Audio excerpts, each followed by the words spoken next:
ညက်ကျိုတဲ့ဆက်ရုံမှာကြောက်စရာကောင်းတဲ့မတော်တဆမှုတစ်ခုဖြစ်ပွားခဲ့တာဖြစ်ပါတယ်ဒီဖြစ်ရမှာတော့အသက်25နှစ်အရွယ်အလုပ်သမားတဦးဟာထညက်ကျိုတဲ့ဆက်ရုံမှာအလုပ်လုပ်နေစဉ်စူပွက်နေတဲ့ထမ်းရည်ကျိုတဲ့အိုးတွေကိုပျောက်ကျပြီးတဲ့နောက်စေကူတမှုခံယူပြီးတော့အသက်ဆုံးရှုံးသွားတာဖြစ်ပါတယ်ဖြစ်စရာတော့အိန္ဒိယနိုင်ငံ2026ခုနှစ်ဩဂုတ်လ21ရက်ညနေ2နာရီနဲ့25မိနစ်ခန့်မှာဖြစ်ပွားခဲ့တာဖြစ်ပါတယ်သတင်းတွေရတော့အသက်ဆုံးရှုံးသွားတဲ့သူဟာတခြားပြည်နယ်ကနေပြီးတော့လာရောက်လှုပ်လှုပ်ကိုင်နဲ့ဒါရွှေပြောင်းအလုပ်သမားတဦးဖြစ်ပါတယ်သူဟာသူ့ရဲ့မိသားစုအတွက် UP 9000အကျွေးပြတ်ဆက်ဖို့နဲ့စာဝတ်နေရေးဝင်ငွေရှာဖို့အတွက်ဒါဒေသခံလူသမား15ဦးနဲ့အတူအလုပ်လာရောက်လုပ်ကိုင်တဲ့သူတူဖြစ်ပါတယ်သူ့ရဲ့မိသားစုဝင်တွေကတော့ဒါအိမ်တော်သက်2နှစ်ခန့်ရှိတဲ့ဇနီးတယောက်ရဲ့အသက်2လခန့်အရွယ်ရှိတဲ့တားငယ်လေးတယောက်ရဲ့ဒါကြံရင်ခဲ့ပါတယ်ဒီမတော်တဆမှုဟာဆိုလို့ရှိရင်သူဟာထညက်ကျိုတဲ့အိုးဘေးနားမှာရက်နေနေဒါမူးဝေခြင်းသို့မဟုတ်ခြေချော်ပြီးတော့ပြုတ်ကျခဲ့တယ်လို့ဒါသတင်းတွေကဖော်ပြထားပါတယ်သူပြုတ်ကျခဲ့တဲ့အချိန်မှာပဲအနီးမှာရှိတဲ့သူ့ရဲ့လုပ်ပေါ်ကံဘက်တွေကဒါသူ့ကိုကတင်ဖို့အတွက်စူးစမ်းခဲ့ကြပြီးတော့သူကိုယ်တိုင်ကလည်းဒါအိုးထဲကနေပြီးတော့အကူကြီးတောင်းနေခဲ့တယ်လို့သတင်းတွေမှာလည်းဖော်ပြထားကြပါတယ်သူ့ရဲ့လုပ်ဖို့ကံဘက်အလုပ်သမားတွေကတော့ဒါသူပြုတ်ကျသွားတဲ့အချိန်မှာဒါချက်ချင်းပဲ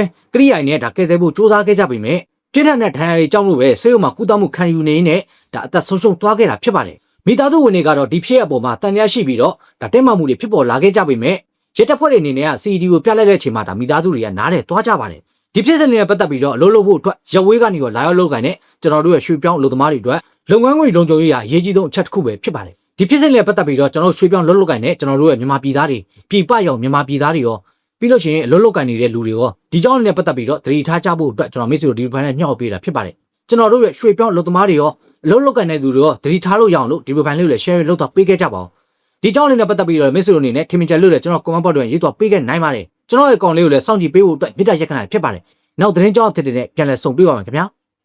ဒီကြောင်းလေးကိုမျှဝေတာဟာမြန်မာနိုင်ငံသားအားလုံးကိုပြောဆိုနေတာမဟုတ်ပါဘူးလူတယောက်ချင်းစီရဲ့လုပ်ရတာသူ့ရဲ့တာဝန်ပဲဖြစ်ပါတယ်နိုင်ငံခြားမှာလှုပ်လှုပ်ကန်နေတဲ့မြန်မာမိတ်ဆွေတွေအနေနဲ့ဒီဖြစ်ကနေပြီးတော့ဒီထားနိုင်မှုအတွက်မျှဝေပေးခြင်းပဲဖြစ်ပါတယ်ဖြစ်စရာတော့အသက်89နှစ်ရွယ်အဖိုးအိုကြီးတယောက်ဒါသူ့ရဲ့အိမ်ထဲမှာပဲအသက်ဆုံးရှုံးခဲ့ရပါတယ်ပို့ပြီးတော့စိတ်မကောင်းဖြစ်စရာတန်တရားရှိသူဟာသူနဲ့မရင်းနှီးတဲ့သူမဟုတ်ဘဲနဲ့အနီးနားမှာနေဘူးသူတူဖြစ်တယ်လို့ရဲတပ်ဖွဲ့ကစုံစမ်းသိရှိထားပါတယ်ဒီဖြစ်ရဲ့နောက်ကွယ်မှာဘာတွေဆက်ဖြစ်ခဲ့လဲဆိုတာကိုအချက်လက်အပြည့်စုံကျွန်တော်မိတ်ဆွေတို့မျှဝေပေးပါမယ်ဒီဖြစ်နဲ့ပတ်သက်ပြီးတော့အသက်25နှစ်ရွယ်ရှိတဲ့မြန်မာနိုင်ငံသားတို့ကိုရဲတပ်ဖွဲ့ကဖမ်းဆီးထားပြီးတော့လူရမှုတွေနဲ့ဆက်စစ်ဆေးနေပါတယ်ဖြစ်စဉ်ကတော့ဘန်ကောက်မြို့စဖန်းဆောင်ခရိုင်မှာဖြစ်ပွားခဲ့တာပါကျူးလွန်ခံရသူကအသက်89နှစ်ရွယ်ဖြစ်ပြီးတော့သူ့ရဲ့နေအိမ်နဲ့တွဲဖက်ပြီးတော့ကုန်စုံဆိုင်ဖွင့်လက်ဈေးရောင်းချနေသူတူဖြစ်ပါတယ်ရဲတပ်ဖွဲ့ရဲ့စုံစမ်းချက်အရဩဂုတ်လ24ရက်နေ့မှာသူ့ရဲ့နေအိမ်တွင်းမှာအသက်ဆုံးရှုံးနေအောင်တွေ့ရှိခဲ့ရပါတယ်စုံစမ်းမှုတွေအရကျူးလွန်ခံရသူကဥပေါင်းမှာဒဏ်ရာတွေရှိနေခဲ့ပြီးရဲတပ်ဖွဲ့တွေအနေနဲ့ကလူရဲမှုနဲ့ဆက်ဆက်ပြီးတော့စုံစမ်းခဲ့ကြပါတယ်ရဲတပ်ဖွဲ့တွေဘက်ကထုတ်ပြန်ချက်အရတန်ရရှိသူကအသက်25နှစ်ရွယ်မြန်မာနိုင်ငံသားတူဖြစ်တယ်လို့ပြောဆိုထားပါတယ်စုံစမ်းချက်အရသူတို့နှစ်ဦးဟာအရင်ကဆက်ဆက်မှုရှိခဲ့မှုသူဖြစ်ပါတယ်မြန်မာနိုင်ငံသားဖြစ်သူကအဖိုးကြီးရဲ့အိမ်နောက်ဘက်မှာရှိတဲ့အဆောင်မှာ3လခန့်နေထိုင်မှုပြီ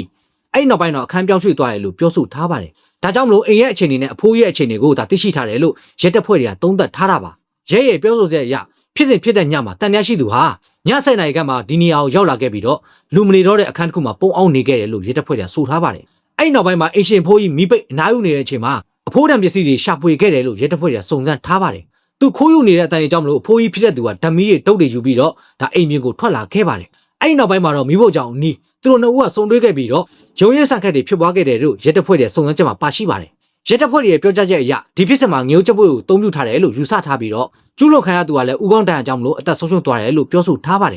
ဖြစ်စဉ်ဖြစ်ပွားပြီးတဲ့နောက်မှာကျူးလွန်သူမြန်မာနိုင်ငံသားဟာအဖိုးကြီးရဲ့တန်မိုးရှိတဲ့ပစ္စည်းတွေကိုယူဆောင်သွားတယ်လို့ရဲတပ်ဖွဲ့တွေကပြောဆိုထားပါတယ်အဲ့ဒီပစ္စည်းတွေကတော့ရွှေဆွဲကြိုးရွှေလက်စော့လက်ကင်ဖုံးငွေသားတို့ဖြစ်ပါတယ်အဲ့နောက်ပိုင်းမှာတော့ရဲတပ်ဖွဲ့တွေကနေပြီးတော့ CD မှတ်တမ်းဖိုင်တွေကနေပြီးတော့ချီယာခံလိုက်ခဲ့ပြီးတော့ဩဂုတ်လ25ရက်နေ့ညပိုင်းမှာစမူပရကန်ခရိုင်မှာရှိတဲ့ဆော့လို့လုပ်ငန်းခွင်တစ်ခုမှာကျွန်တော်တို့ရဲ့မြန်မာနိုင်ငံသားအသက်25နှစ်ရွယ်ကိုဖမ်းဆီးနိုင်ခဲ့ပါတယ်ရဲတပ်ဖွဲ့တွေအနေနဲ့တရားခံကိုဖမ်းဆီးရမိပြီးတဲ့အချိန်မှာသူကျူးလွန်ခဲ့တဲ့ပုံစံကိုပြန်လည်ပြီးတော့တရုတ်ပြသဈေးခဲ့ပါတယ်ရဲတပ်ဖွဲ့တွေပြောကြားချက်အရမြန်မာနိုင်ငံသားဖြစ်သူကလည်းဒီဖြစ်စဉ်နဲ့ပတ်သက်ပြီးတော့ဝန်ခံထားတယ်လို့ဆိုထားပါတယ်အခက်အခဲတွေဖြစ်လာလို့ရှိရင်ကျွန်တော်တို့မြန်မာနိုင်ငံသားရဲ့အနေနဲ့အလွယ်လန်းကိုမရွေးဘဲနဲ့တရားဝင်တဲ့နီလန်းနေနဲ့ဖြည့်ရှင်းကြဖို့အတွက်အရေးကြီးပါတယ်တခဏတော့မှားယွင်းသွားတဲ့ဆုံးဖြတ်ချက်တစ်ခုဟာကိုယ့်ရဲ့အနာဂတ်ကိုယ့်ရဲ့မိသားစုဘဝနဲ့အားလုံးကိုထိခိုက်စေပါတယ်ဒီဖြစ်ကိုသိရှိထားပြီးထိုင်းနိုင်ငံမှာလှုပ်လှုပ်နေကြတဲ့မြန်မာနိုင်ငံကမိတ်ဆွေတွေအားလုံးဘေးကင်းလုံခြုံစွာနေထိုင်နိုင်ကြပါစေလို့ဆုတောင်းပေးလိုက်ပါတယ်ဒီကြောင်းလေးနဲ့ပတ်သက်ပြီးတော့သတင်းချက်လက်တွေမှားယွင်းတာရှိခဲ့လို့ရှိရင်ကျွန်တော်ကွန်မန့်ဘောက်လေးထဲမှာ